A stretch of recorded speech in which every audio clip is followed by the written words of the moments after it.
Salam sejahtera untuk kita semua. Tentunya kita bersyukur kepada Tuhan karena kembali kita boleh dipertemukan di dalam pelajaran sekolah Sabat. Dan pada saat ini kita sudah memasuki pelajaran yang kedua dengan tema Cawan Lebur yang Datang. Mari kita simak pelajaran berikut ini. Sepanjang pelajaran kita pada triwulan ini kita membahas mengenai cawan lebur. Dan cawan lebur adalah suatu wadah atau tempat yang digunakan untuk melelehkan suatu zat yang memerlukan tingkat panas yang tinggi. Misalnya ketika melebur emas. Ketika mau mendapatkan emas yang baik, maka salah satu syaratnya adalah emas itu harus dilebur. Dan cara peleburannya adalah menggunakan cawan yang digunakan khusus, yang fungsinya adalah untuk meleburkan akan emas tersebut. Cawan lebur ini mengacu pada ujian berat atau tempat atau situasi yang dapat menyebabkan perubahan pada seseorang atau karakter mereka. Ketika ditempa dengan ujian, ketika ditempa dengan penderitaan masalah kehidupan, itu dapat didefinisikan sebagai cawan lebur untuk memberikan perubahan kepada seseorang dan dapat mempengaruhi akan karakter mereka. Tidak semua cawan lebur adalah sama atau memiliki sumber yang sama. Dan sepanjang pelajaran kita ini kita akan melihat jenis-jenis cawan lebur yang sedang dan akan dihadapi oleh orang-orang percaya. Yang pertama adalah cawan lebur orang Kristen. Apa itu? Cawan lebur setan, cawan lebur dosa, cawan lebur untuk keselamatan, cawan lebur untuk perlindungan. Cawan lebur orang Kristen. 1 Petrus 4 ayat 12 mengatakan, "Saudara-saudara yang kekasih, janganlah kamu heran akan nyala api siksaan yang datang kepadamu sebagai ujian, seolah-olah ada sesuatu yang luar biasa terjadi atas kamu." Kalau kita mempelajari frase demi frase yang diucapkan oleh Petrus di dalam 1 Petrus 4 ayat 12 ini, di sana dikatakan bahwa ada nyala api siksaan yang datang sebagai ujian. Dan itu seolah-olah ada sesuatu yang luar biasa, yang besar, yang akan terjadi atau bahkan yang sementara terjadi di dalam kehidupan umat-umat Tuhan. Tetapi apa nasihat dari Petrus? Ia mengatakan, janganlah kamu heran. Jadi dengan kata lain, anggap itu sebagai suatu yang biasa yang terjadi di dalam kehidupan umat-umat Tuhan. Mengikut Kristus menghadapi berbagai kesulitan dan tantangan di dalam kehidupan kita. Tetapi setia ketika dosa menyerang, mempertahankan kebenaran di atas kepalsuan, bersaksi bahwa Yesus adalah juru selamat dunia.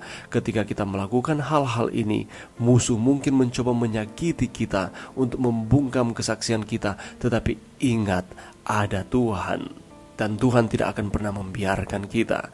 Pengalaman penderitaan bagi iman kita ini dapat dianggap sebagai proses peleburan. Untuk mendapatkan emas yang murni dan tulen, emas tersebut harus dilebur. Demikian pula dengan kita. Untuk mendapatkan iman kita yang murni dan tulen, maka kita juga harus dilebur. Dengan cara seperti apa? Di dalam cawan lebur penderitaan, kesulitan, tekanan di dalam kehidupan kita. Kita hidup di antara pertentangan antara baik dan yang jahat. Kita tahu itu, antara Tuhan dan setan. Setiap hari di dalam proses kehidupan kita bangun dan kita kembali tidur pada malam hari. Kita bergumul dengan setiap pilihan. Dan antara baik dan jahat berjuang untuk menguasai akan kehidupan kita. Oleh karena itu, kita tidak perlu heran jika kita menghadapi masalah di dalam kehidupan kita. Karena itu juga yang disampaikan oleh Petrus bahwa janganlah kamu heran.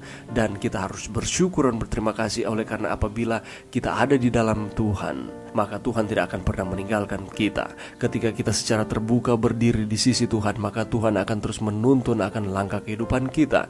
Ia akan bersama-sama di tengah-tengah tantangan kehidupan. Tidakkah kita bersyukur kepada Tuhan oleh karena kebaikan Tuhan yang nyata di dalam kehidupan kita? Selanjutnya, cawan lebur setan. Apa maksudnya? 1 Petrus 5 ayat 8 mengatakan, "Sadarlah dan berjaga-jagalah, lawanmu si iblis berjalan keliling sama seperti singa yang mengaum-ngaum dan mencari orang yang dapat ditelannya." Ini merupakan amaran yang diberikan Petrus kepada umat-umat Tuhan, termasuk juga dengan saudara dan saya. Oleh karena setan adalah musuh yang aktif dan nyata, ada pemahaman yang menyatakan bahwa setan ini tidak berbentuk nyata dan ini hanya merupakan mitologi yang pernah ada di dalam sejarah manusia. Tetapi setan di dalam firman Tuhan, di sana dinyatakan bahwa dia adalah musuh yang nyata. Dia ingin menyebabkan kerusakan. Karyanya yang sangat jelas di sekitar kita adalah kematian, penderitaan, amoralitas, kepalsuan. Manusia didesain Allah pada awalnya untuk hidup selama-lamanya. Tidak ada kematian. Itulah sebabnya Adam dan Hawa didesain bukan untuk mati, tetapi ketika mereka melakukan kesalahan, maka kematian itu merupakan konsekuensi dari kejahatan yang dilakukan. Karena kematian itu bukan pemberian Allah, tetapi kematian adalah konsekuensi dari dosa yang dilakukan. Dan setan yang merupakan bapa dari segala pendosa dan juga bapa dari segala pendusta, dialah yang menyebabkan akan hal-hal ini terjadi di dalam kehidupan kita. Terutama dia tertarik untuk membuat kita berdosa atau menghancurkan kehidupan kita jika kita tidak melakukannya. Dia mencoba melakukannya dengan cara apapun. Setan akan berusaha mendesain akan pencobaan-pencobaan sesuai dengan keinginan dan kelemahan-kelemahan kita manusia. Dan apabila kita terpengaruh dengan rayuan tersebut, maka pada akhirnya kita akan jatuh ke dalam dosa. Dan ini merupakan trik yang dilakukan oleh setan sejak dahulu kala. Dan tanpa Tuhan maka kita akan jatuh. Tetapi apabila kita ada di dalam Tuhan, maka Tuhan akan melindungi dan Ia akan terus menyertai saudara dan saya. Apa yang dapat kita lakukan? Melatih pengendalian diri, waspada, menahan godaan, berdiri teguh dalam iman kita. Dan hal-hal ini apabila kita lakukan hanya sesuai dengan kekuatan kita, maka ini tidak akan berhasil. Itulah sebabnya cara-cara ini hanya dapat kita lakukan ketika kita bergantung sepenuhnya kepada Tuhan. Tuhan telah berjanji untuk memulihkan kita dan membuat kita kuat, teguh, dan tabah dalam peperangan ini. Ingat bahwa kita sedang ada dalam peperangan melawan yang baik, yang jahat, yang berjuang di dalam pikiran kita. Dan ingatlah bahwa setan telah dikalahkan. Ketika Yesus mati di kayu salib, setan telah dikalahkan. Dan kemenangan kita terjamin selama kita berpegang teguh kepada Yesus. Kita berterima kasih kepada Tuhan oleh karena walaupun kuasa kejahatan ada di dunia ini, tetapi Allah tidak meninggalkan kita. Dia berjanji akan memberikan kemenangan bagi mereka yang bergantung sepenuhnya kepada Tuhan. Cawan lebur dosa. Roma 1 ayat 18 mengatakan, sebab murka Allah nyata dari sorga atas segala kefasikan dan kelaliman manusia yang menindas kebenaran dengan kelaliman. Dosa selalu memiliki efek samping. Tuhan dapat menghapus konsekuensi dari dosa-dosa kita, tetapi Dia biasanya tidak melakukannya sehingga kita dapat memahami betapa berbahaya dan menjijikkan dosa-dosa kita. Apabila kita kembali ke belakang, kita memikir-mikirkan perbuatan-perbuatan yang kita pernah lakukan. Seringkali kita memikirkan bahwa ternyata ada konsekuensi yang saya harus rasakan. Ternyata dosa yang saya lakukan ini begitu menjijikkan. Dan kita bersyukur kepada Tuhan ketika kita datang kepada Tuhan, Dia mengampuni kita. Dia menyucikan kita dari segala kejahatan kita. Kita seharusnya tidak berharap untuk berbuat dosa dan kemudian tanpa menderita atau berpikir bahwa Tuhan akan memahami situasi saudara dan saya saat ini dan membebaskan kita dari konsekuensi dosa kita. Melanggar hukum moral dan kesehatan membawa penderitaan, wadah lebur yang dipaksakan sendiri. Salah satu yang kita kurang perhatikan mungkin adalah ketika kita menjaga pola makan, pola tidur supaya kita tetap sehat. Seringkali kita mengabaikan akan hukum moral dan kesehatan, dan pada akhirnya itu membawa dampak di dalam kehidupan kita. Segala sesuatu itu harus berlangsung secara seimbang dan tidak berlebihan. Kita harus menjaga akan kesehatan kita. Kita juga harus menjaga akan moral kita untuk kita terus taat kepada Tuhan. Mungkin kita mempraktikkan hidup sehat dengan sangat luar biasa di dalam kehidupan kita, tetapi apabila kita tidak menjaga akhlak kita atau moral kita, maka itu juga tidak akan menjadi lebih baik. Mungkin saya ini sehat secara badani, memperhatikan akan pola makan dan pola tidur saya, tetapi seringkali saya mungkin pemarah. Saya tidak bisa mengontrol akan emosi saya. Cara saya menghadapi orang lain selalu dengan emosi dan meledak-ledak. Dan ini tidaklah baik. Allah menginginkan kehidupan kita seimbang, baik fisik, mental, spiritual, dan juga sosial. Dan ini harus berlangsung secara bersama-sama. Dan apabila kita lakukan berat sebelah, maka tidak akan terjadi keseimbangan di dalam kehidupan kita. Pola hidup sehat itu baik, tetapi harus juga disertai dengan kehidupan yang bermoral. Kehidupan yang bermoral itu baik, tetapi kita juga harus memperhatikan akan kesehatan kita, hubungan satu dengan yang lain, dan hubungan kita dengan Tuhan. Roma 1 ayat 21-32 menjelaskan proses dosa. Dan Di sana dikatakan kita berhenti memikirkan Tuhan, dan pada akhirnya kita mempercayai kebijaksanaan kita sendiri. Kita menggunakan akan akal pikiran kita sendiri terlepas dari Tuhan, dan pada akhirnya kita menyembah hal-hal duniawi, dan Tuhan membiarkan kita mengikuti jalan kita sendiri, dan pada akhirnya dosa muncul. Dan ini merupakan proses yang sering kali kita lakukan, dan pada akhirnya ujungnya kita berdosa di hadapan Tuhan. Itulah sebabnya pada saat ini mari kita terus datang kepada Tuhan dan menjadikan Tuhan sebagai tempat perlindungan kita, sehingga pada akhirnya kita akan jijik dengan dosa-dosa kita, dan kita akan bergantung sepenuhnya hanya kepada Tuhan kita. Berikutnya adalah cawan lebur untuk keselamatan. Yeremia 9 ayat 7 menyatakan, "Sebab itu beginilah firman Tuhan semesta alam, sesungguhnya aku mau melebur dan menguji mereka, sebab apakah lagi yang dapat kulakukan terhadap putri umatku?" Di luar akibat dari dosa kita, Tuhan mengkhawatirkan dosa itu sendiri, terutama dosa yang kita tolak untuk akui. Ketika kita mengakui dosa kita, Tuhan membiarkan kita melewati cawan lebur. Jadi kita mengakui dosa kita dan merasakan perlunya keselamatan.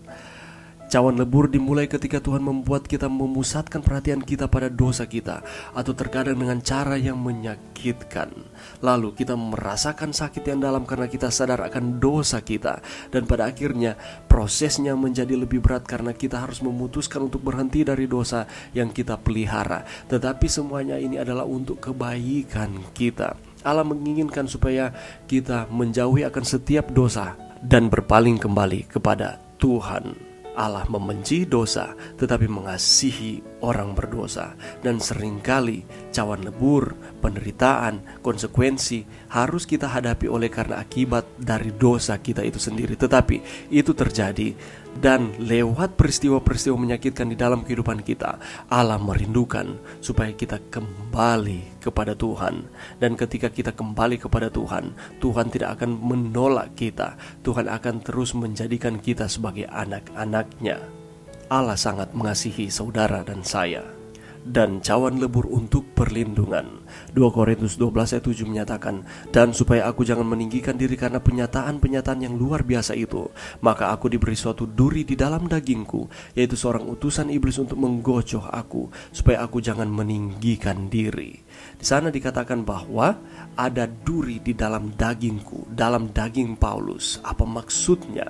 Kadang-kadang Tuhan mengizinkan setan untuk membuat kita melalui beberapa cawan lebur, sehingga kita dikuatkan, sehingga menjadi siap untuk menahan godaan di masa depan. Paulus mengerti bahwa duri yang dideritanya telah mencegahnya meninggikan diri dan dari kesombongan serta kepercayaan diri. Dia menyimpulkan bahwa sebab jika aku lemah, maka aku kuat. Bagaimana dengan kita? Apa duri di dalam daging kita? Apakah kesakitan, penderitaan, tantangan kehidupan? Duri di dalam daging fungsinya adalah untuk supaya kita tidak meninggikan diri, supaya kita tidak sombong, supaya kita tidak percaya hanya kepada diri kita sendiri, tetapi harus ada kepercayaan sepenuhnya kepada Tuhan. Sebab jikalau kita lemah, maka kita akan menjadi kuat di dalam Tuhan. Setiap pencapaian-pencapaian kita, apakah gelar sarjana atau apakah posisi-posisi yang Tuhan tempatkan, itu bukan karena usaha manusia, tetapi semata-mata itu adalah kepercayaan yang Tuhan berikan kepada kita. Janganlah kita menyombongkan diri kita, karena segala sesuatu itu adalah karena Tuhan, bukan karena kita manusia. Ringkasnya, tidak semua cawan lebur atau pencobaan yang kita derita dihasilkan oleh cara yang sama atau dengan maksud yang sama. Mari kita meminta Roh Kudus untuk membantu kita memahami setiap kasus dan bertindak sesuai dengan hal itu. Apabila saat ini kita sedang mengalami tekanan, penderitaan, masalah keuangan, masalah kesehatan, ingat, apabila kita ada di dalam Tuhan, bukan berarti kita akan terbebas dari penderitaan, tetapi segala sesuatu yang terjadi di dalam kehidupan kita adalah untuk memurnikan kita. Dan supaya kita belajar untuk terus bergantung kepada Tuhan. Mereka yang berpegang teguh pada iman mereka sampai akhir akan keluar dari tungku pencobaan seperti emas murni yang 7 kali dipurnikan. Ketika dalam kesulitan, ingatlah bahwa iman yang teruji dalam tungku penderitaan lebih berharga daripada emas yang diuji dengan api. Mari kita terus setia kepada Tuhan di tengah-tengah tantangan kehidupan kita, dan segala sesuatu indah pada waktu Tuhan. Mari berdoa. Terima kasih Tuhan atas firman-Mu pada saat ini. Bantu kami Tuhan untuk kami terus setia kepada Tuhan di tengah-tengah penderitaan tantangan kehidupan kami. Kami percaya segala sesuatu indah di dalam waktu Tuhan. Ini doa kami di dalam nama Yesus. Amin.